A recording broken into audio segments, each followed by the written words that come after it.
गहरे जंगल के बीचों बीच तोतों के दो बहुत ही खूबसूरत जोड़े अपने बच्चों के साथ रहते थे, जो एक अजीम अलशान दरख्त की ऊंची शाखों में आशियाना बनाए हुए थे। ये दरख्त उनके लिए एक महफूज पनागा था, जो उन्हें छांव, खुराक और अपने बच्चों के लिए हिफाजत फराहम करता था।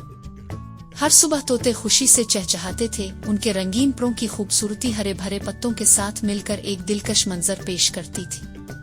एक दिन समझदार तोते के एक जोड़े ने कुछ गैर मामूली देखा। एक लंबी दरूनी बैल दरख्त के तने पर चढ़ रही थी। ये बैल मजबूत और ताकतवर थी और नीचे से लेकर उन शाखों तक पहुंच चुकी थी जहां उनका आशियाना था। समझदार तोते ने महसूस किया कि ये बैल खतरे की गुजरगाह बन सकती है। शिकारी इसकी मदद से दरख्त के ऊपर चढ़ सकते हैं और उनके बच्चों को नुकसान पहुंचा सकते हैं। फिक्रमंद हैकर समझदार तोते ने दूसरे तोते के खानदान को जमा किया और अपने खदशात बयान किए। ये बैल एक खतरनाक रास्ता बन रही है, उन्होंने खबरदार किया। हमें दरिया के इस पार बड़े दरख्त की तरफ जाना चाहिए। वो ज्यादा ऊंचा और महफूज है। हमारे बच्चे वहां महफूज रहेंगे। लेकिन दूसरे तोते के जोड़े ने अपने दरख्त की ताकत पर यकीन रखते हुए इस बात को नजरअंदाज कर दिया। ये हमारा घर है, उन्होंने कहा। हम यहाँ नस्लों से रह रहे हैं। कुछ नहीं होगा। हमें कहीं और जाने की जरूरत नहीं है। चाहते ना चाहते हुए भी समझदार तोते के खानदान ने फैसला किया कि वो वहां से चले जाएं और दरिया के इस पार बड़े दरख्त की तरफ अलिफाड़ गए। ये एक बहुत बड़ा कदीम दरख्त था जिसकी शाखें दूर दूर तक फैली हुई थीं और उन्होंने जल्द ही वहां एक नया महफूज आशियाना बना लिया। कुछ दिन अम से गुजर गए कि एक दिन तोता और तूती अपने बच्चों के लिए खुराक का बंदोबस्त करने के लिए निकले। लेकिन इसी रोज एक शिकारी जंगल में नमूदार हुआ। इसकी नजरें दरख्तों की चोटियां तलाश कर रही थी।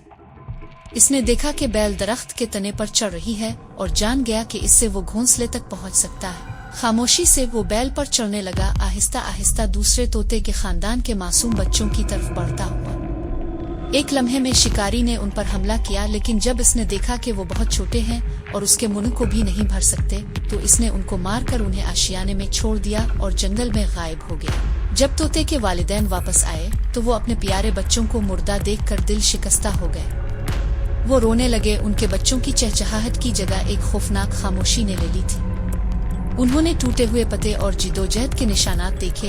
ये इस बात का वाज़ेह सबूत था कि कोई यहाँ आया था और उनके बच्चों को मार दिया था। उन्होंने तब महसूस किया कि अगर वो इस वक्त अपने दोस्त तोते के मशवरे पर अमल कर लेते और इस दरख्त को छोड़ देते तो वो इस अलमिये से बच सकते थे। लेकिन अब वो सिर्फ गम और अफसोस कर सकते थे।